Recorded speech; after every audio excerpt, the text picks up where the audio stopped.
everyone, it's Chelsea from The Financial Diet, and this week's video is sponsored by Fidelity Investments. And if you have not subscribed to our channel yet but love talking about money and everything it touches in a way that doesn't suck, hit that subscribe button right below.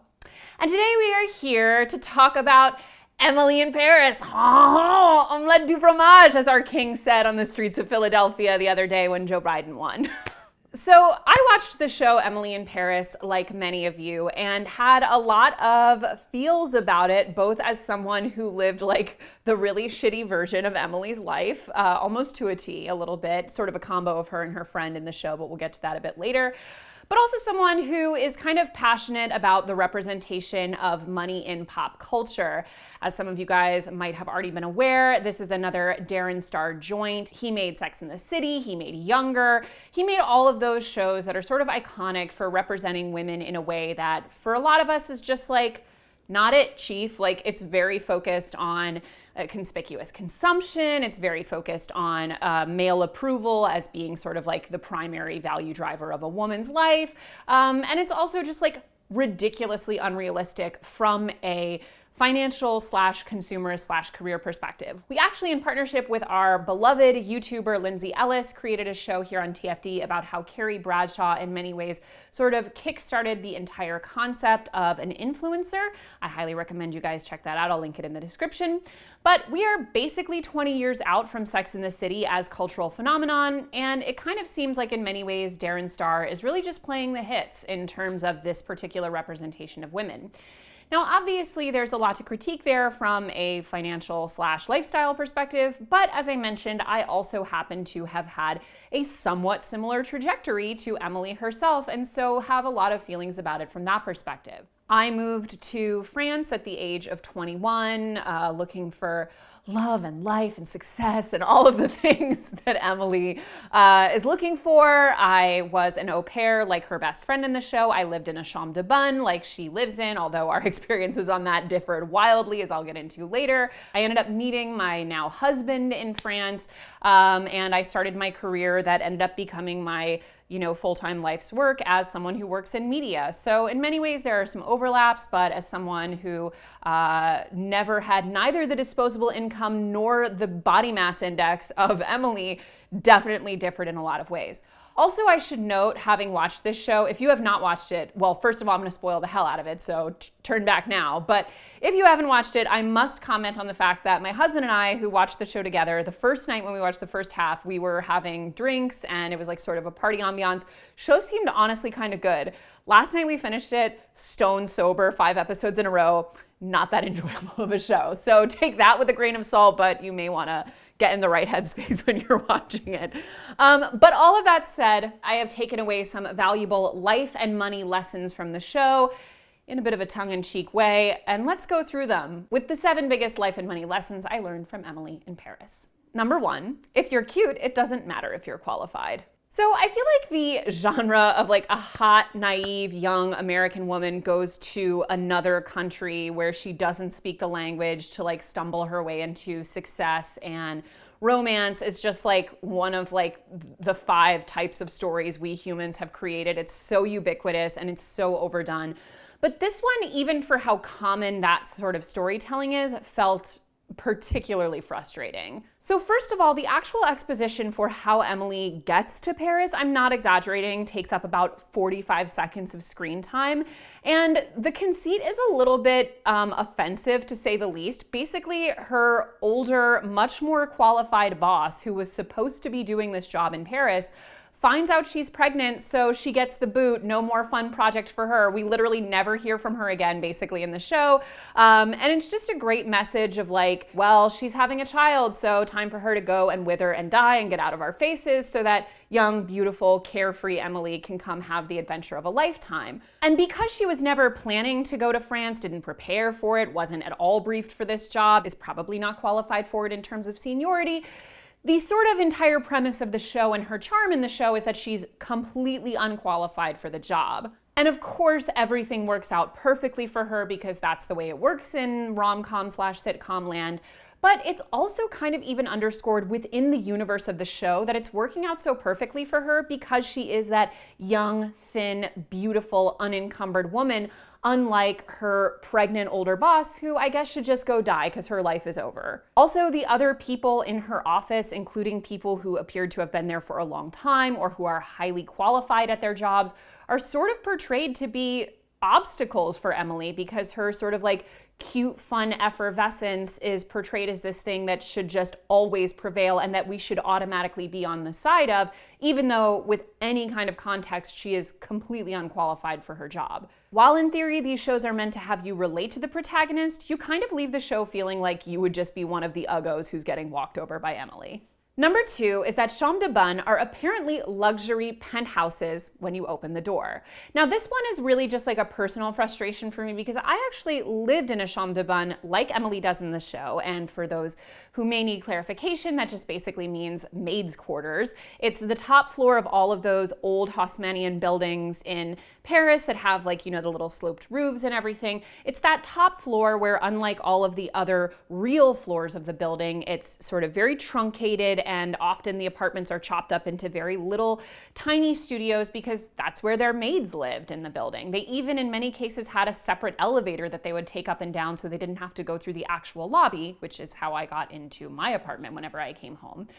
But what frustrated me in particular about Emily's apartment is that when she opens the door, it's one of those sort of like fantasy doll houses where it would be impossible for this apartment to fit into that space in real life, but it's overflowing with like beautiful windows, which, fun fact, this window that we see Emily taking a selfie in would almost certainly not be in a chambre de bonne because, again, they're on the top floor under those sloping roofs, so they always have the world's weirdest, shittiest windows in practice. But she also has a nice kitchen, a nice bed area, a little library nook. She has a beautiful shower.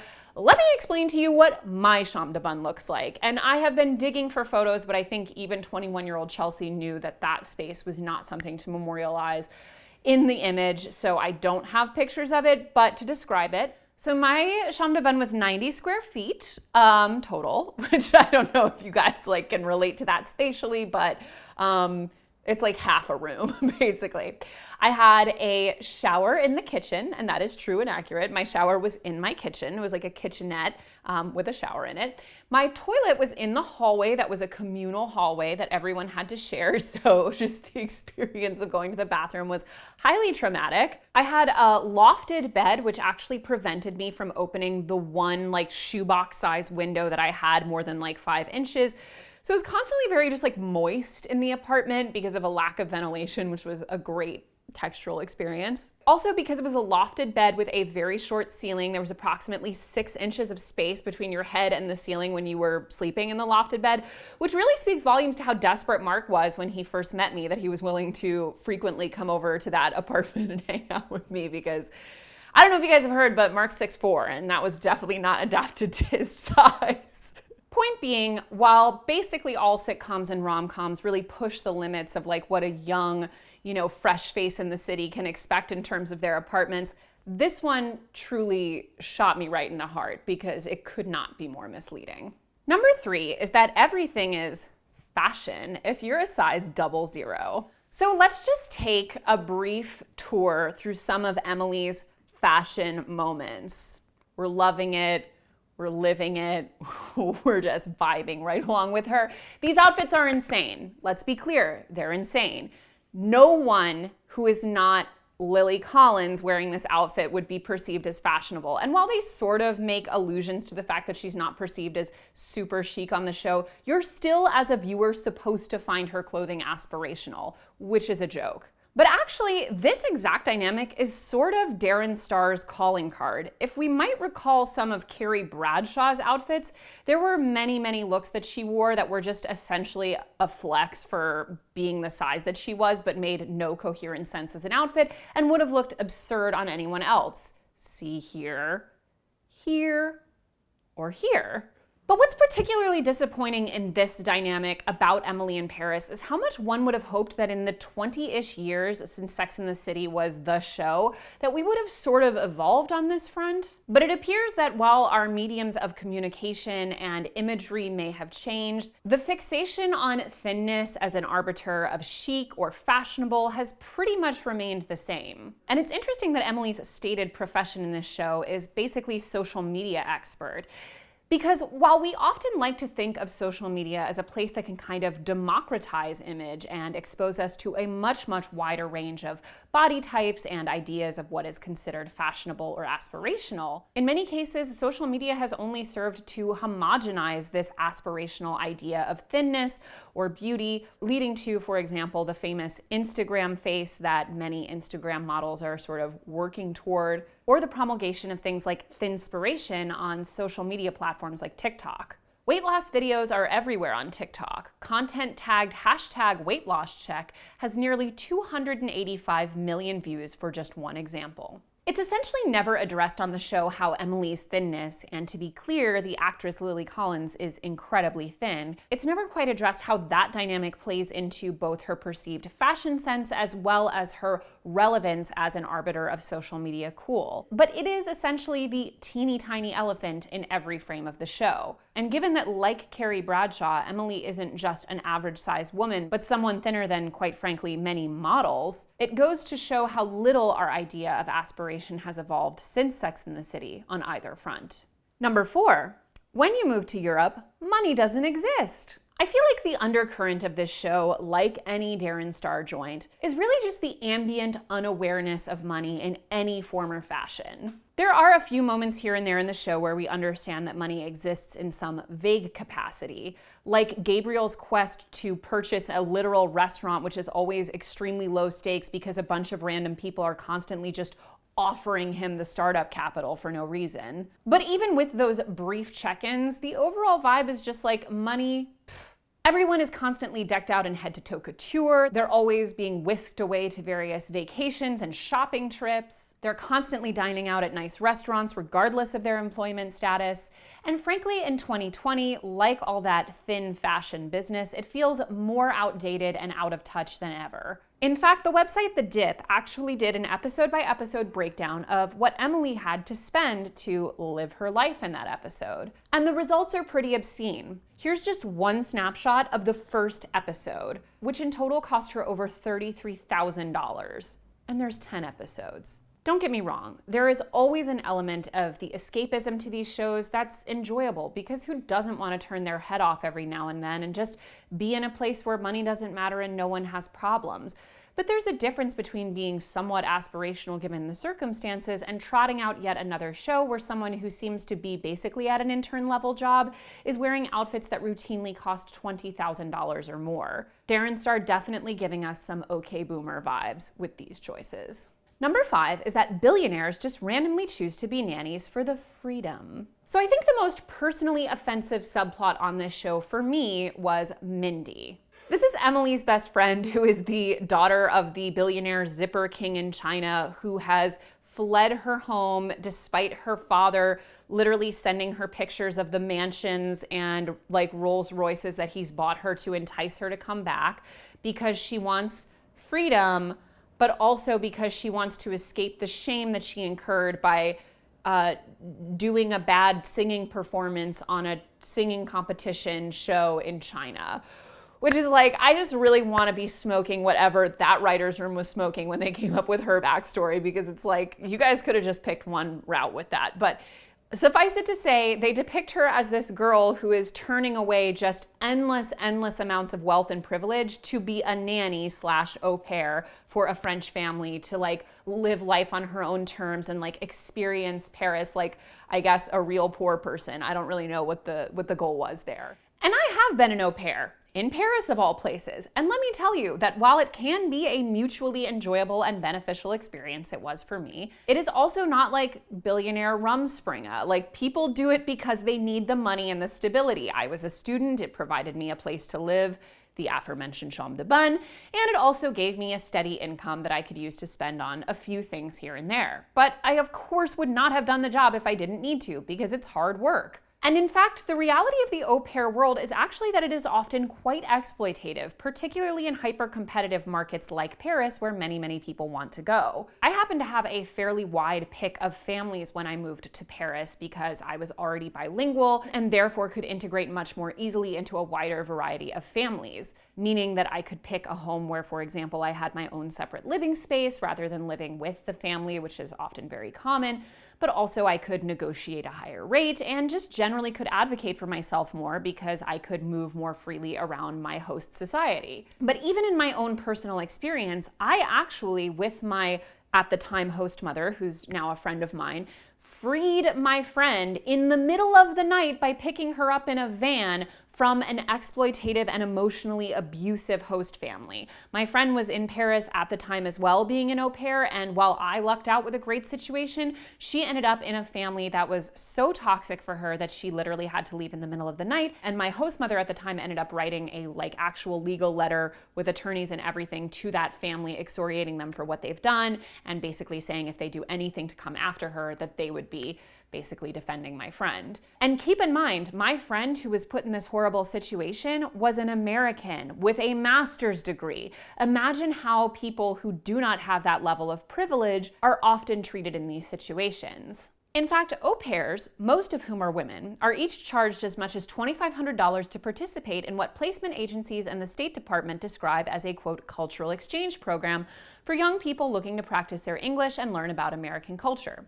Under the J-1 visa program, au pairs are placed in a home by a sponsor company and are tasked with caring for the host family's children, much like a live-in nanny. However, unlike live-in nannies, au pairs have no guaranteed sick days or federal holidays. They earn a flat wage of $4.35 an hour after sponsor agencies deduct room and board from their pay, which lands them at $195.75 a week for 45 hours of work.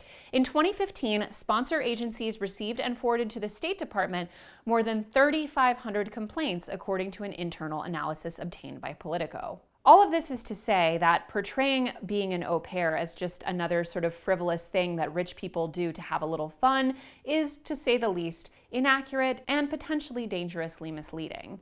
Number 6, don't bother to learn about the company you're entering. As mentioned earlier, the blatant level of disregard that Emily shows to her new company that she's entering, from the language to the office culture to even just getting to know her colleagues or working collaboratively with them, goes way past fantasy fulfillment and straight into insulting. I jokingly tweeted during a live watch of the show that it's basically like shitty Mad Men, but it really holds true after finishing the series. Essentially, like Don Draper, Emily just sort of wills her way into successful marketing campaigns that don't make sense on paper and shouldn't have worked in the context of her office dynamics, but just happen to all play out perfectly right because of her charm and or often sexual appeal to a certain extent. But at least Don Draper actually put in several years of work at his company before he started sowing extreme levels of chaos with the client relationships, and lest we forget, he did actually end up getting fired for his behavior. Plus, he actually spoke the language of all of his coworkers and clients to be behaving in such a ridiculous way. It's interesting that only France's extremely strong labor protection laws stood between Emily and being rightfully canned, but yet the way the show is framed is clearly intended to make us side with Emily and think that her company should be so lucky to have her,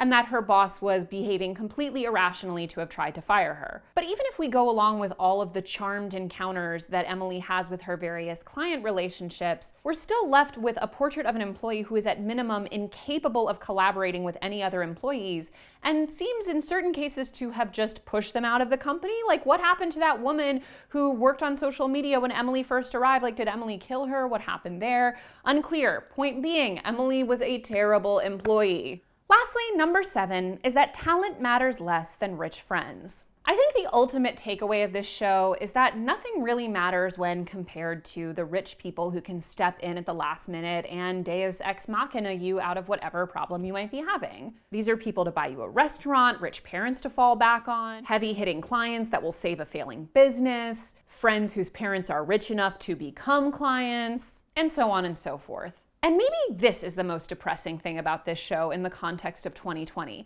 because even though Sex and the City was widely and rightfully derided for being insanely unrealistic financially, and again, we did do a video around that topic, which I highly recommend, the premise at the end of the day was that these were 30-something working women who were largely supporting themselves and occasionally one another through their own careers. Whereas this show barely even pays lip service to the idea that you should be in any way attempting to stake your own claim in the world. For example, Carrie Bradshaw had an episode-long crisis at the age of roughly 35 when she realized that she had spent over $40,000 on shoes over the course of her adult lifetime. Meanwhile, Emily has apparently spent nearly $34,000 in one episode of this show at age 25 as a intern, and no one bats an eyelash. One would have hoped that Darren Star and the world in general, going through 2 recessions and a general feminist awakening, would have come to the conclusion that a show about women can still be very aspirational without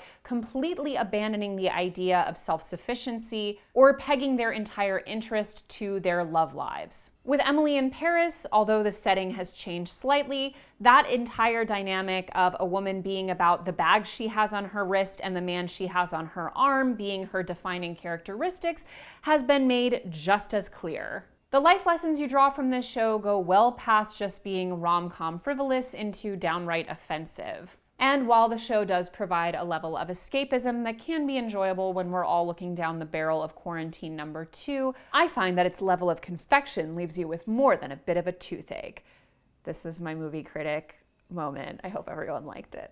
And as I mentioned, this video is sponsored by Fidelity Investments, and they are here to help you reach your savings goals. And if you're looking for an easy way to finally start investing what you save, check out Fidelity. As always, guys, thank you for watching, and do not forget to hit the subscribe button and to come back every Monday, Tuesday, and Thursday for new and awesome videos. Ha ha ha!